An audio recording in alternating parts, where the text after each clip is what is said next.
एक गांव में गोविंद नाम का एक किसान रहता था। वह बहुत ही आलसी था और दिन भर सोता रहता था। गोविंद की इस आदत से उसकी बीवी काफी परेशान थी। हर रोज की तरह गोविंद सो रहा था। उसकी पत्नी आती है और कहती है, लो, गांव के सभी लोग अपने अपने खेतों पर काम होने के लिए निकल गए हैं, लेकिन ये अभी भी सो रहे हैं। इस आदमी का मैं क्या करूं, मेरा तो नसीब ही खराब है। इतने में गोविंद नींद से उठ जाता है और कहता है, क्या करूं भाग्यवान, मुझे काम करने का मन ही नहीं होता। कहीं भी थोड़ी देर बैठ जाऊं तो मुझे नींद आने लगती है। यह सुनकर उसकी पत्नी कहती है, अपने पास 3 बीघा जमीन है, लेकिन फिर भी हम गरीबों की जिंदगी जी रहे हैं। उठो और आज पूरा खेत जोत कराओ। काम पूरा नहीं किया तो घर आने की हिम्मत मत करना। खाना भी तभी मिलेगा जब तुम पूरा खेत जोत कराओगे। बीवी की डांट सुनकर गोविंद खड़ा होता है और फावड़ा लेकर खेत की ओर निकल जाता है।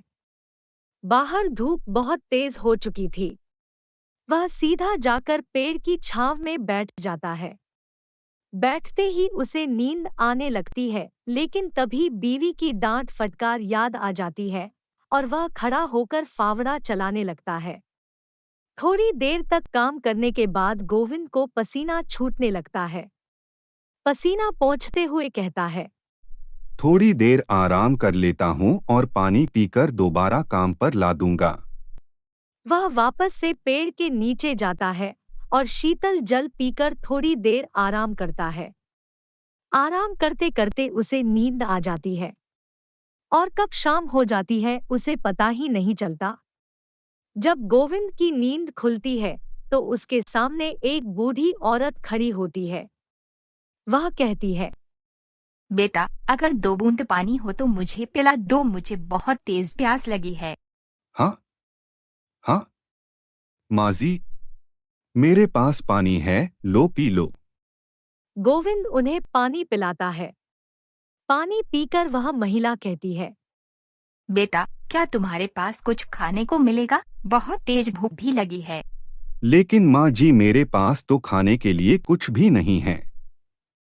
मैं खुद भी भूखा हूँ। मेरी पत्नी ने मुझे खाना नहीं दिया है। उसने मुझसे कहा है कि अगर मैंने इस खेत को पूरा नहीं जोता तो मुझे खाना भी नहीं मिलेगा। मैंने बहुत देर तक काम किया, लेकिन पूरा खेत नहीं जोत पाया। मुझे काम करने का मन नहीं होता। जहाँ कहीं भी बैठता हूँ, मुझे तुरंत नींद आ जाती है। तभी वह बूढ़ी महिला एक अप्सरा का रूप धारण करती है। यह देखकर गोविंद हैरान रह जाता है। बेटा, तुम आलसी हो, इसमें तुम्हारा कोई दोष नहीं है, लेकिन शायद तुम्हें नहीं पता, इस खेत में तुम बहुत सारा सोना उगा सकते हो, जिससे तुम्हारा आने वाला समय काफी सुख और शांति में व्यतीत हो सकता है। अच्छा, लेकिन कैसे? देखो बेटा, तुम इस खेत में धान की फसल करो। तुम्हारे इस पूरे खेत में 3 धान सोने के उगेंगे, जिससे तुम अपनी गरीबी को दूर कर पाओगे। इसी तरह हर बार धान की फसल करने पर 3 सोने के धान की संख्या बढ़ जाएंगी और धीरे धीरे तुम्हारा पूरा खेत सोने का धान बनकर तैयार होगा और तुम सोने की फसल के मालिक बन जाओगे। ऐसी बातें सुनकर गोविंद अपनी खुशहाली के दिनों में डूब जाता है और सोचने लगता है कि फिर मुझे काम करने की भी जरूरत नहीं पड़ेगी और जब चाहूंगा तब सो सकता हूँ और अपनी नींद उठ सकता हूँ। कोई मुझे परेशान नहीं करेगा। इतने में वह अप्सरा गायब हो जाती है और गोविंद घर वापस लौट आता है। वह सारी घटना अपनी पत्नी को बताता है। उसकी पत्नी पहले तो उसकी बात पर भरोसा नहीं करती। उसे लगता है कि शायद यह नींद में कोई सपना देख रहे होंगे। लेकिन गोविंद के जोर देने पर उसने सब कुछ मान लिया। गोविंद की पत्नी ने गोविंद से कहा, तो फिर चलो अभी हम दोनों मिलकर खेत को जोत कर आते हैं और उसमें धान की फसल को भी बो आते हैं। गोविंद उसकी बात सुनकर थोड़ा सा उदास हो जाता है। लेकिन उसकी पत्नी कहती है, खुद लक्ष्मी माता ने हमें ये संदेश दिया है और तुम हो कि अभी भी आलस पर में डूबे हो। पत्नी के जोर देने पर गोविंद को खेत पर जाना पड़ा। दोनों ने मिलकर रात भर खेत जोता और सुबह तक उन्होंने धान की फसल को भी बो दिया। कुछ दिनों बाद गोविंद के खेतों में धान की फसल उगी। फसल के कारण खेत का रंग सोने की तरह लग रहा था। उसे देखकर गोविंद की पत्नी ने कहा, सुनो जी, तुम्हें ऐसा नहीं लगता कि इसमें कोई एक नहीं बल्कि पूरे के पूरे धान सोने के हैं? देखो तो खेत कितना प्यारा लग रहा है। हाँ हाँ, भाग्यवान।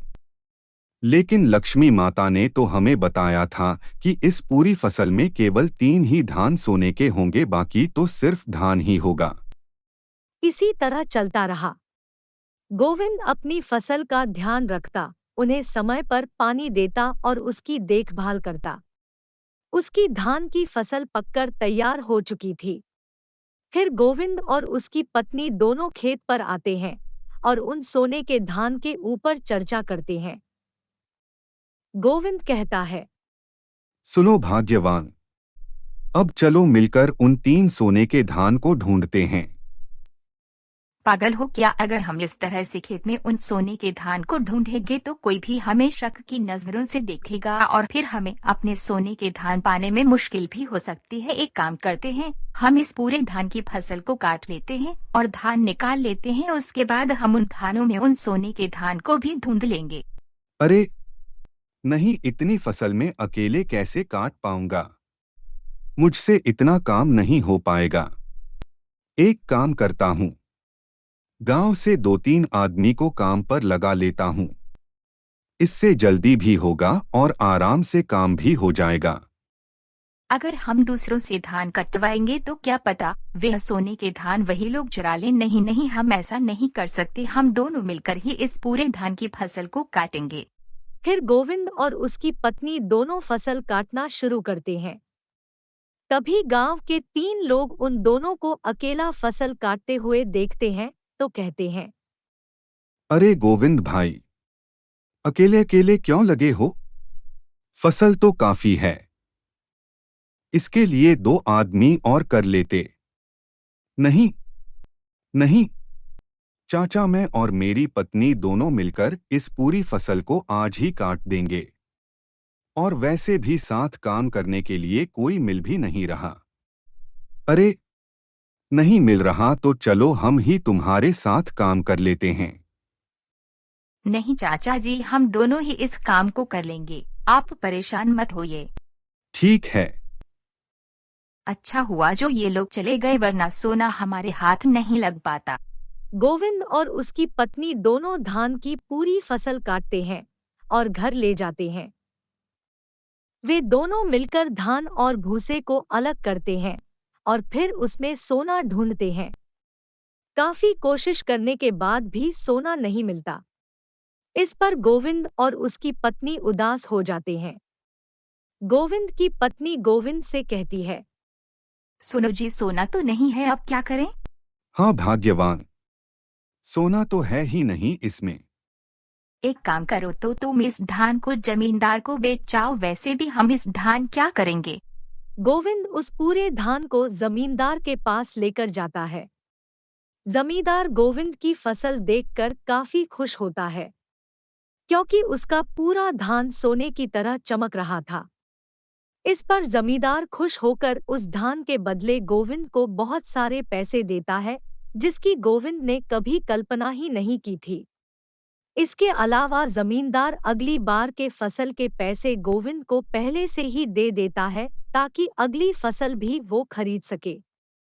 अब गोविंद के पास काफी पैसे थे।